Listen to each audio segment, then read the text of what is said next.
ओम शांति। आज प्यारे बाबा का 17 मई की मुरली से दिल में छपने वाली गहराई की बातें सुनते हैं। आज का मुरली मंथन हम ज्ञान सरोवर माउंट आबू से कर रहे हैं। यहाँ बाबा के साइंटिस्ट, इंजीनियर, आर्किटेक्ट विंग की कॉन्फ्रेंस हो रही है। 500 डेलीगेट आए हैं। बहुत अच्छा प्रोग्राम चल रहा है। आज की मुरली में बाबा ने कितना अच्छा कहा। ये ब्रह्मा बाबा, ये बच्चे जैसे डिब्बी है और इस डिब्बी में हीरा शिव बाबा। ब्रह्मा बाबा भी है। बाबा ने कहा मैं भी इसमें प्रवेश करता हूं तो मैं भी बाजू में बैठता हूं। तो हीरे है ना, 2 हीरे बैठे हैं ना डिब्बी में, कितना संभाल के रखते हैं। बाबा ने कहा इसको बूट भी कहते हैं, बूट है। फिर बाबा ने कहा धोबी के घर से गई छू। बाबा ने कहा छू मंतर, कहते हैं ना छू मंतर। तो बच्चे सेकंड में छू मंत्र द्वारा जीवन मुक्ति पद पाते हो, तभी तो उसको कहते हैं जादूगर। वो है बेहद का जादूगर। ऐसा जादू लगाया, सब पे छू मंतर करके सबको देवी देवता बना देता है। ऐसा भी कोई जादूगर होगा? फिर बाबा ने कहा कि देखो बच्चे, मैं ये है तुम्हारी बड़े ते बड़ी यूनिवर्सिटी, ईश्वरीय यूनिवर्सिटी।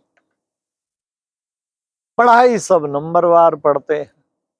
उसी क्यों? क्योंकि राजधानी स्थापन हो रही है। कभी भी वेस्ट थॉट नहीं चलना चाहिए। ये कम क्यों पढ़ता, ये अमृत वेले नहीं उठता, ये ऐसे कर। अरे भाई, सारे राजे थोड़ी बनेंगे, सारे विश्व के मालिक बनेंगे क्या? कोई बनेंगे, कोई नहीं बनेंगे, कोई कम करेंगे, कोई ज्यादा करेंगे, पुरुषार्थ नंबरवार। तो बाबा ने कहा कि बच्चे राजधानी स्थापन हो रही है, ये बात कभी ना भूलो। फिर बाबा ने कहा दैवी गुण धारण करो और धारण कर औरों को कराएंगे तो क्या होगा, और सुदर्शन चक्र घुमाएंगे तो उच्च पद पाएंगे। सब दर्शन चक्र चलता ही रहना चाहिए। आत्मा के चक्र का दर्शन करना। आत्मा के चक्र का दर्शन कैसे? मैं आत्मा परम धाम में थी, कितनी पवित्र थी, हाँ, कंप्लीट प्योर। फिर मैं कैसे धरा पर आई, तो भी प्योर भी थी और सुखी भी थी। सुख धाम, 100% सुख, अतीन्द्रिय सुख। आज बाबा ने कहा ना, अतीन्द्रिय सुख पूछना है तो गोप गोपियों से पूछो। फिर उसके बाद कैसे नीचे आई, 2 कला कम हुई, फिर द्वापर में आई। फिर मेरी मूर्तियों की कितनी पूजा होती थी। फिर उसके बाद संगम पर आई, हाँ, कलयुग में आई, बिल्कुल तमो प्रधान हो गई। फिर संगम पे बाबा, जिसको 63 जन्म ढूंढा उसने मुझे ढूंढ निकाला। तो बाबा वो है पतित पावन, करण करावनहार। बाबा ने आज कहा, हाँ, अब फिर वो ले जा रहा है। ये है सुदर्शन चक्र। बाबा ने आज कहा मैं हूं इस मनुष्य सृष्टि का बीज रूप। बीज में सारा झाड़ समाया होता है ना। 800 करोड़ आत्माओं का चैतन्य बीज शिव बाबा, उसी से ही सारी आत्माएं कनेक्टेड है। जितना उसके समीपता उतना उतना भाग्य प्राप्त होता है, क्योंकि भाग्य विधाता ही शिव बाबा को कहा जाता है। उसके समीप पहुंचना बहुत जरूरी है। तब बाबा ने कहा कि बच्चे, देह याद भी ना आए, इस शरीर से ममत्व तोड़ना है, अपने को आत्मा समझना है। कहते हैं ना फलां की आत्मा, बाबा को लिखते हैं, फलां की आत्मा आज वहां गई, ये सेवा की।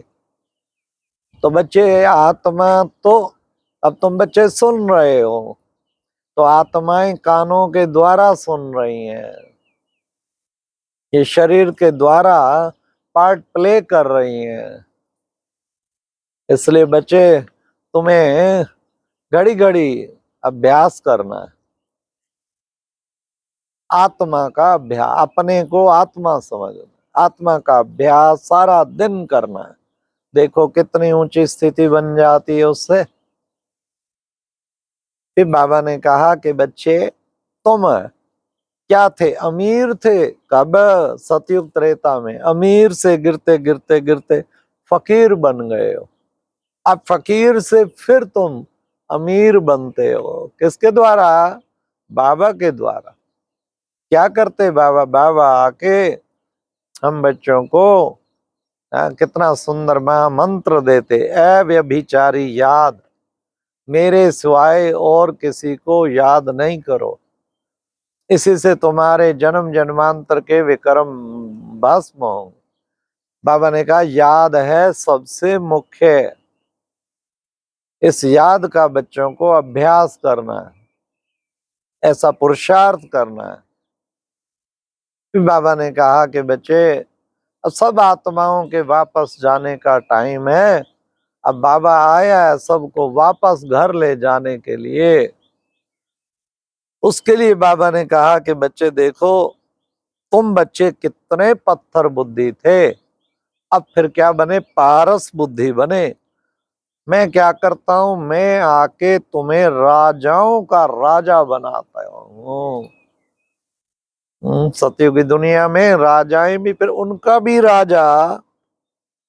बाबा ने कहा जगह जगह जाते हैं गंगा पानी स्नान करने, उससे तो बच्चे कोई पावन बन ना सके। ये तो ज्ञान की बात है, ज्ञान स्नान की बात है।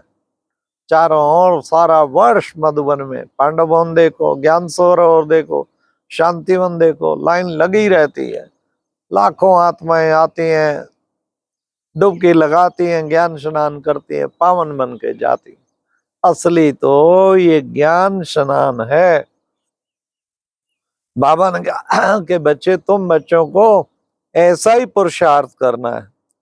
फिर बाबा ने कहा अभी तुम क्या बने हो, अभी तुम बैगर बने हो, फिर क्या बन जाओगे, बैगर टू प्रिंस। फिर बाबा ने कहा सबसे बड़े से बड़ा बैगर तो ये है ना, बच्चों को समझदार अब बाबा बना रहे हैं। सबसे बड़ा बैगर बाबा ने कहा ब्रह्मा बाबा, इसने अपना सब कुछ शिव बाबा को दे दिया और अब ट्रस्टी बन के संभाल रहा है। और बाबा ने कितना अच्छा बताया कि बच्चे रॉयल्टी किसे कहते हैं। बाबा ने कहा बाबा का राजाओं से कनेक्शन था, राजाएं कोई चीज खरीदते थे ना, दुकान पे जाते थे, सेक्रेटरी साथ होता था, बस जो चीज पसंद आई बस इशारा करके चले जाते थे कि इनसे आपे ही नक्की करो, रेट ले आओ। कभी भी वो पैसे के लिए बार्गेनिंग करें, ये कर कम कर, नेवर। बाबा ने कहा उनको धन की परवाह नहीं है, परंतु सेक्रेटरी हिसाब किताब करते हुए अपना हिस्सा निकालते थे। बाबा ने कहा बाबा का सब देखा हुआ है। करप्शन आजकल चल रही है ना खूब, जो भी परचेजिंग करते हैं परचेजिंग वाले बीच में कमीशन अपना निकालते रहते हैं। अब बाबा कहते भ्रष्ट धन बुद्धि भी भ्रष्ट बनाएगा, संस्कार भी भ्रष्ट बनाएगा, इसलिए पवित्र धन जीवन को महान बनाएगा। अब बाबा ने आज की मुरली में बाबा का वरदान बहुत ही अच्छा था। क्या, सदा संतुष्ट रह, अपनी दृष्टि वृत्ति द्वारा सर्व को संतुष्टता की अनुभूति कराने वाले संतुष्ट मणि बाबा। चेक करें, मैं सदा संतुष्ट हूं। सदा संतुष्ट बन, अपनी दृष्टि वृत्ति करती तीनों द्वारा औरों को संतुष्टता की फिर अनुभूति करानी है। फिर क्या टाइटल मिल जाएगा, संतुष्ट मणि, हर समय संतुष्ट। खुश वो रह सकता है जो हर समय संतुष्ट हो, हमें सदा खुशी रहेगी उससे। आज बाबा ने स्लोगन में भी कितना अच्छा कहा, वो स्लोगन भी बहुत अच्छा था। बाबा ने कहा नेगेटिव और वेस्ट को समाप्त कर मेहनत मुक्त बनो। नेगेटिव, बहुत ज्यादा नेगेटिव कईयों का चलता रहता है, उल्टा सोचते हैं। वेस्ट भी खत्म करो, नेगेटिव भी खत्म करो, तब मेहनत मुक्त बनेंगे। अच्छा, ओम शांति। ये थी आज की मुरली से दिल में छपने वाली गहराई की बातें। ओम शांति।